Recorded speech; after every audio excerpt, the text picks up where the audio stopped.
नमस्कार दोस्तों, आज हम बात करेंगे अमेरिका के इतिहास के सबसे बड़े साइबर अटैक के बारे में। इस अटैक को कॉलोनियल पाइपलाइन साइबर अटैक के नाम से जाना जाता है और इस अटैक ने अमेरिका को हिला कर रख दिया था। चलिए शुरू करते हैं।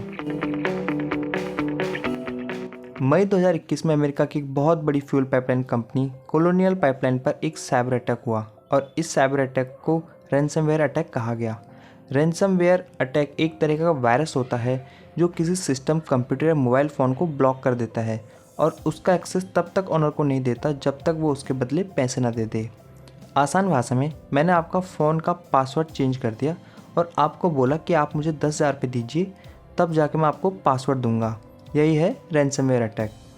कॉलोनियल पाइपलाइन नामक ये कंपनी यूएसए के ईस्ट कोस्ट के शहरों में 45% फ्यूल को मैनेज करती है, जैसे कि petrol, diesel, fuel for military. तो फ्यूल सप्लाई करने में इस कंपनी का बहुत बड़ा हिस्सा है।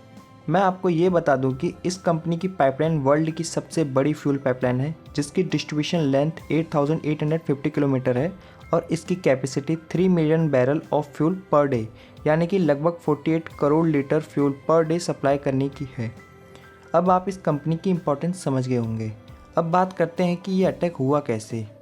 ये अटैक एक एम्प्लॉय के लीक पासवर्ड की वजह से हुआ। डार्कसाइड नाम एक हैकर ग्रुप ने ये साइबर अटैक किया। डार्कसाइड ने कॉलोनियल पाइपलाइन के सिस्टम में लीक्ड पासवर्ड की मदद से घुसकर उनके सारे डेटा इनक्रिप्ट कर दिए, ब्लॉक कर दिए, जिससे कॉलोनियल पाइपलाइन वाले खुद अपना डाटा एक्सेस नहीं कर पा रहे थे। डैमेज को बचाने के लिए कंपनी वालों ने अपने सारे सिस्टम बंद कर दिए।